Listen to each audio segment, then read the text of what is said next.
Clic Asistencia, servicio de grúas 24 horas. Asistencia de vehículos en carretera, transporte de todo tipo de vehículos, turismos industriales, maquinaria industrial y embarcaciones. Clic Asistencia, servicio de grúas 24 horas, 654-64-8469. Clic Asistencia, patrocina el magazine.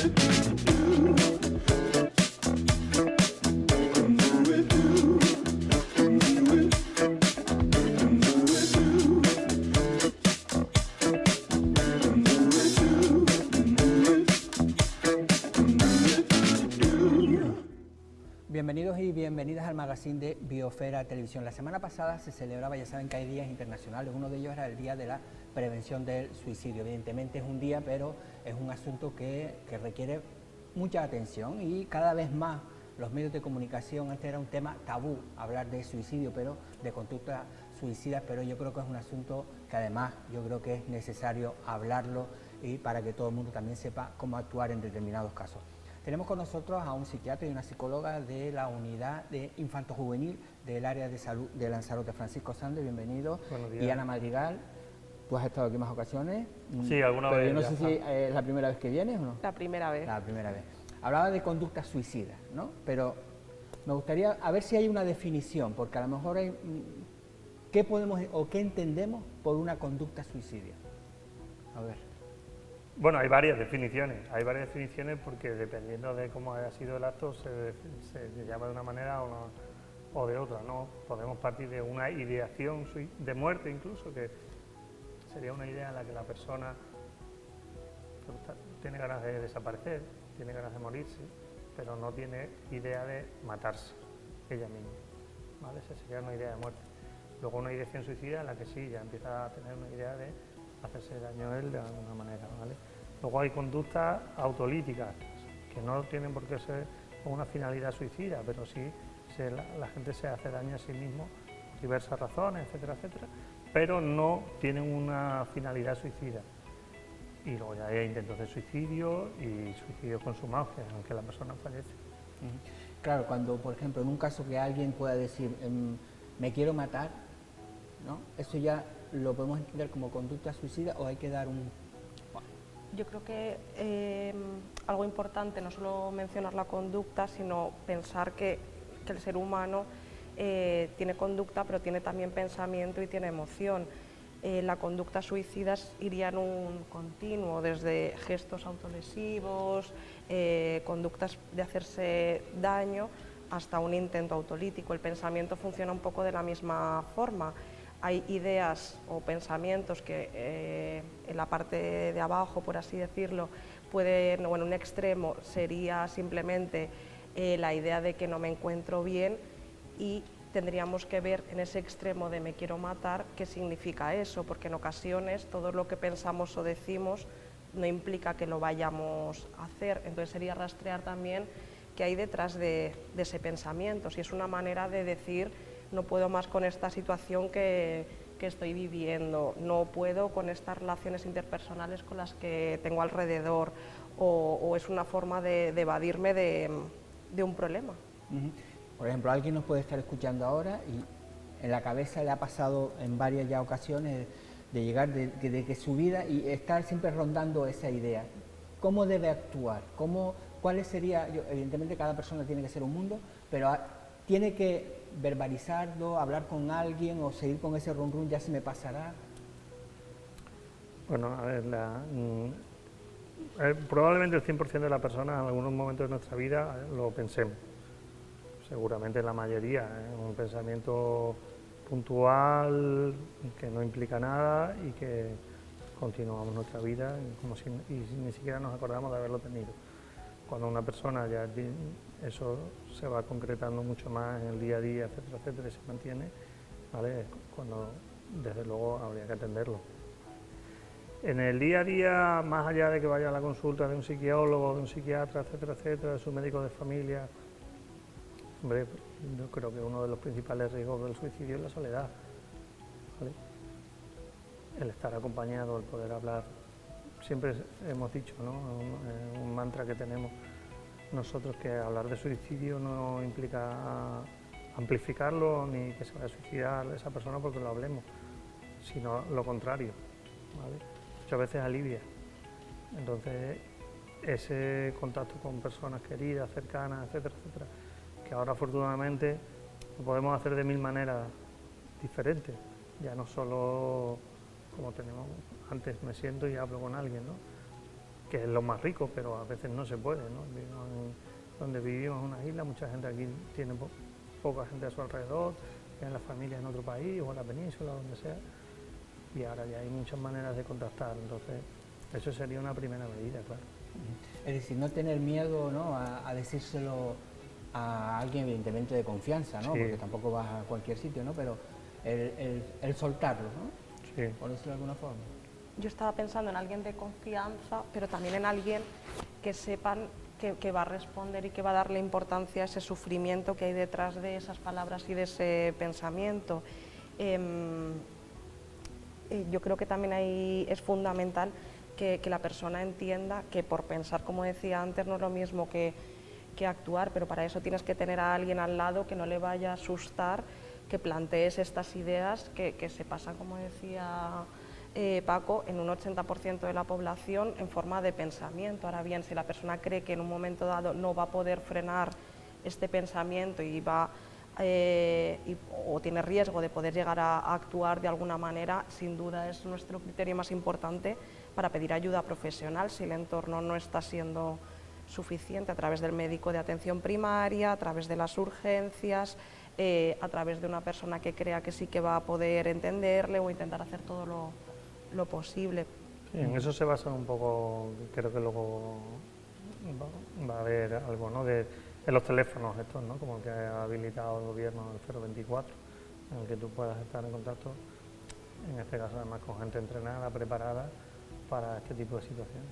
Claro, y estoy hablando de la persona, pero el familiar, el marido, la mujer, el amigo, la amiga, cuando alguien viene y te suelta eso, que en muchos casos es como una bomba, sí.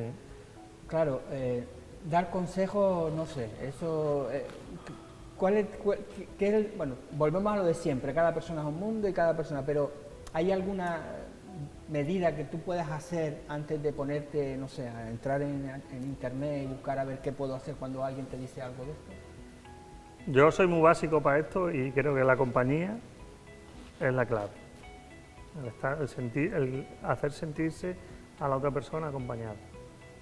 No es quitarle la idea, no es trabajar para quitarle la idea, no es trabajar para que se le olvide, es hacer sentir que está acompañada y eso ya alivia mucho, en mi opinión. Yo estaba pensando incluso preguntarle a esa persona qué es lo que necesita o cómo le puede ayudar, que llegue a tener esa idea de sufrimiento y esa idea de que igual no tiene sentido en ese momento puntual la vida, no quiere decir que no pueda pensar en otros aspectos. Entonces lo fundamental yo diría que escucha activa, escuchar a esa persona y preguntarle cómo la podemos ayudar, igual que con otro problema, qué podemos hacer por ella para no agobiarla, pero como decía Paco, acompañarla y estar ahí físicamente para que no pase al acto, para que no pase a la conducta. Y por ejemplo en el caso de los padres, puede ser, es decir, si un padre se ve tan agobiado, que el padre mismo vaya al centro de salud y le cuente a su médico lo que está pasando, es decir, eso se lo puede interpretar como una traición, a lo mejor tu hijo, tu hija, oye, que tú estás contando tus cosas. Bueno, lo puede interpretar, más que los padres eso nos ocurre con los compañeros de clase o de la pandilla o los amigos, ¿no? Que el menor le cuenta al otro menor esto y claro, y le dice, pero no se lo cuentes a nadie. Y claro, nosotros insistimos justo todo lo contrario, no es una traición, sino todo lo contrario. Al final, cuando estás realmente ayudando es cuando tú lo cuentas pues, a los padres del chico, al tutor, al orientador, a alguien que pueda movilizar los recursos, ¿vale?, para que esa persona sea mejor atendida. Antes hablar de conductas suicidas entre los menores era poco habitual, ¿no? o era algo que nadie hablaba. ¿Por qué cree, o por qué ahora mismo hay tantos jóvenes, o no sé, a lo mejor me dicen ustedes que no, pero por qué hay tantos jóvenes precisamente con este tipo de ideas? ¿Por qué ha habido para que de buenas a primeras haya como, ¿no? Yo creo que la generación actual, como hemos ido superando socialmente preocupaciones, hace 100 años la preocupación era comer, ver cómo sobrevivir, cómo tener casa. La generación actual de adolescentes no tiene que preocuparse por esto ni empezar a trabajar de manera temprana.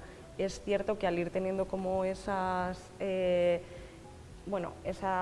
situaciones de la vida resueltas, van apareciendo otras preocupaciones. Yo creo que se junta eso con el acceso a redes sociales y con que en torno a la muerte, ni siquiera de ahora, sino con la cultura de los emos, en otros grupos a lo largo de la historia ya ha aparecido la muerte, pero bueno, es cierto que ahora se está instaurando como una forma de identidad, sobre todo las autolesiones, como una forma en la que compartir y sentirse acompañado de otros adolescentes, aunque sea para hablar de autolesiones o de cómo quitarse la vida. Claro, porque es que hemos visto, claro, que para nosotros cosas inconcebibles, ¿no? De grupos de WhatsApp o de grupos de Facebook, de todo este tipo de redes sociales, precisamente de gente, ¿no? Con este tipo de ideas que tú dices es imposible que exista, ¿no? Pero existe, claro. Existe. Yo añadiría alguna otra cosa, ¿no? Porque nos centramos mucho en los menores, pero los intentos de suicidio y los suicidios consumados han aumentado también en la población adulta. Y es verdad, relacionado con lo que comenta Ana, ¿no? Y las necesidades básicas están más o menos cubiertas, más o menos podríamos discutir mucho sobre eso, pero bueno, más o menos. Y sin embargo, el nivel de tolerancia de nuestra, mío, alrededor de todo el mundo, de tolerancia a las cuestiones de la vida diaria, ¿no? Que a veces no son Disneylandia, ¿no? No todo pues ha ido reduciéndose. Y claro, eso genera mucho malestar. Y ese malestar es lo que muchas veces nos lleva a tener las ideas y si se mantiene, pues a tener actos, ¿no? Yo creo que eso también ha influido bastante, ¿vale? Es verdad que hay gente que discute si, claro, la situación un poco de desesperanza de la juventud de ahora con respecto a la que podíamos tener nosotros hace 20, 25, 30 años, con todas estas historias que nos ocurren cada día, ¿no? De las guerras, de pandemias, etcétera, etcétera. Todo el rato estamos escuchando que las generaciones actuales van a vivir de adultos peor de lo que hemos vivido nosotros, ¿no? Que hay un retroceso ahí. Incluso ayer mismo en la radio decía que van incluso a vivir menos, ¿no? Debido a lo que comemos. Claro, yo creo que eso va generando un fondo de desesperanza que luego es difícil cuando uno está mal, cuando uno está bien va tirando, pero cuando uno está mal, claro, todo eso se te cae encima. Y eso genera un peso que quizás, no sé si será tan real o no como se plantea, pero bueno, que está ahí y que nos ayuda, claro. Claro, cuando ustedes reciben las consultas, ¿no? Los chicos, ¿no? El infanto juvenil, que ustedes son de... ¿Hay una edad, es decir, podemos encontrar una conducta suicida de un niño de 5 años o 6 o no? Se supone que siempre es a partir de 10, 11, 14, no sé. O sea, la conducta siempre va ligada al pensamiento. El pensamiento abstracto y entender la muerte como la entendemos los adultos, eso no sucede hasta en el desarrollo normal hasta los 10, 11 años, depende un poco del menor, o sea, hasta esa edad, hasta los 10, 11, un menor no entiende bien, no entiende como nosotros, qué significa un suicidio consumado o que supone morirse. Ahora bien, a los 5 años lo que sí puede aparecer es desligado a este pensamiento, conductas impulsivas en las que el menor puede estar sufriendo y una manera de evadirse de esa situación y de ese sufrimiento. Sí puede haber intentos autolíticos, pero no con esta ideación y no con este objetivo de querer hacerse daño o quitarse la vida, sino como que el cuerpo solo intenta salir de esa situación corriendo. Suelen ser actos como más impulsivos y más graves en ocasiones y menos predecibles porque no requieren o no tienen que ver con este pensamiento. Suelen darse en la consulta habitualmente cuando hay situaciones sociales, dinámicas familiares muy graves y muy complejas. Yo únicamente lo he visto en ese tipo de, Claro, porque, por casos. ejemplo, yo creo que es otro caso, es decir, estamos hablando de chicos que a lo mejor en principio siempre decimos que no tienen problemas, que son problemas, pero que a la vista de mucha gente, ¿no? Y otras cosas, por ejemplo, el bullying, ¿no? De chicos que están acosados constantemente y llega un momento en que estallan, ¿no? Yo creo que son casos totalmente diferentes, ¿no? Sí, bueno, volvemos a la situación, un poco a la desesperanza, ¿no? Cuando alguien continuamente está siendo acosado, maltratado y aislado, ¿no?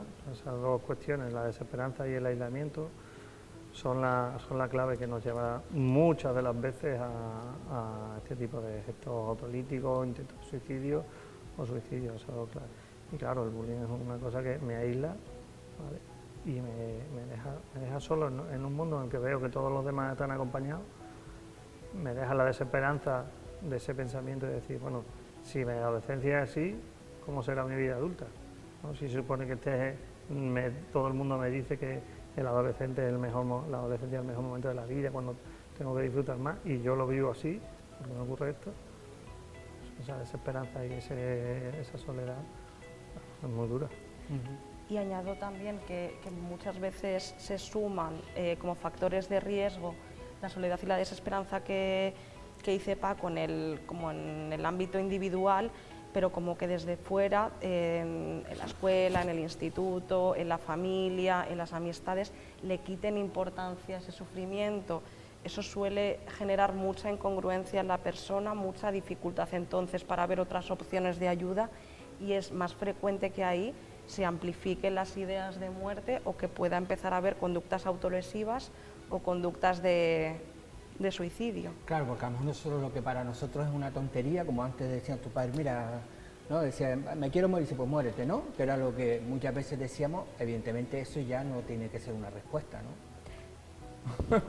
Yo estaba pensando que muchas veces en la consulta, cuando a las familias les cuesta, o los padres sobre todo, les cuesta entender, ¿no? Porque su hijo está sufriendo, ni siquiera en situaciones de riesgo suicida o en conductas de este tipo, en cualquier otra situación, cuando les cuesta mucho entender que hay menores o que su hijo pueda estar sufriendo por una situación con las relaciones de amistad, les planteo que tenemos que recordar que incluso los bebés se deprimen. Los estudios de 1910 del apego empezaron estudiando que incluso los bebés, si perdían el contacto físico de sus madres o de los cuidadores principales, tenían, aunque se les alimentara, podían deprimirse e incluso morir. Así empezaron muchos de los estudios importantes que hay en psicología. Entonces, no podemos olvidar que hay factores biológicos, que hay factores relacionales que influyen en todo esto, que a veces no es tan fácil como decir este problema es importante o no, tiene que causar sufrimiento o no, sino depende de otros factores que se van sumando y que amplían el riesgo en ocasiones. Claro, es buscar el término medio, ¿no? De no tener a tu hijo en una urna de cristal y que cada vez que se te cae, ¿no? Tienes ahí esto, a otra decir, mira, paso de ti, ¿no? No me estés mareando, que yo bastante tengo con mi trabajo para estar con tus tonterías, ¿no? Que a veces... Claro, siempre hablamos de la continuidad de cuidados en medicina, pues esto es con los padres e hijos, es la misma historia, es una continuidad de cuidados, sabiendo que parte del cuidado es dejar que se estampe. En algún momento, claro, no es lo mismo que se caiga al suelo a que haga un intento de suicidio, entonces hay que tener cuidado con que dejamos que se estampe.